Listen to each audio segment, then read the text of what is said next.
En déplacement au siège de la Direction générale de la sécurité intérieure, DGSI, lundi 31 août, le ministre de l'Intérieur a souligné que la menace terroriste demeurait extrêmement élevée sur le territoire.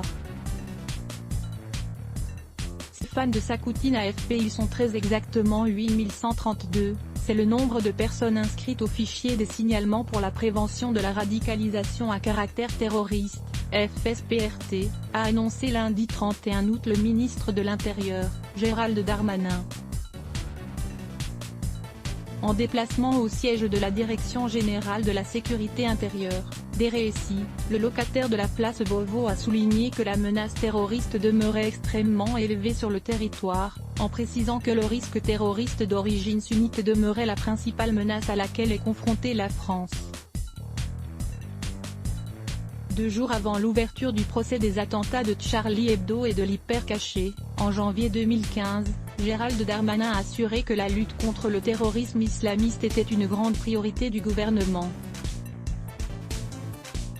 Nous mènerons un combat sans relâche, nous ne renoncerons jamais à traquer sans relâche ces ennemis de la République, a-t-il insisté.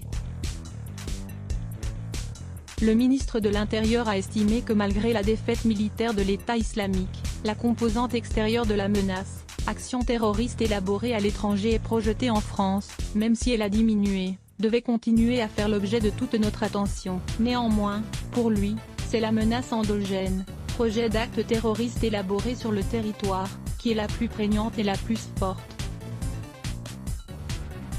Et nourrie par la propagande des groupes terroristes, inspirée des vétérans du djihad mais également par l'emprise que les tenants d'un islam radical s'efforcent d'avoir dans certains de nos quartiers, a-t-il dit. Libération de détenus terroristes islamistes. Gérald Darmanin a estimé que la menace représentée par des individus adeptes de l'islam radical devenait un défi croissant pour les services de renseignement qui assurent aujourd'hui le suivi de 8132 individus inscrits au FSPRT.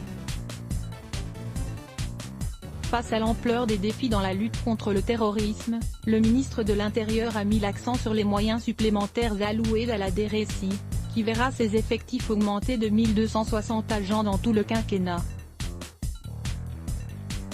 Il a confirmé que cette direction déménagerait prochainement, à Saint-Ouen, grâce à l'achat effectué en début d'année des terrains auparavant occupés par le journal Le Parisien. L'opération se chiffre à plus d'1 milliard d'euros, a-t-il dit.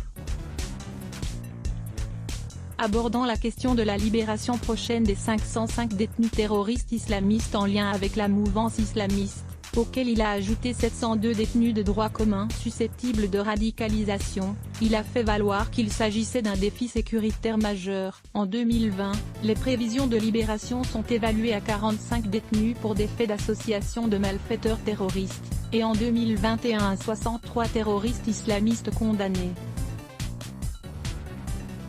Gérald Darmanin a appelé en outre à la vigilance concernant d'autres formes d'action émanant de groupuscules radicaux ou d'individus isolés partisans du recours à la violence.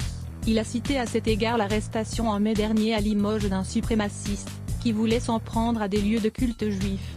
Le Monde avec AFP Let's Block ADS.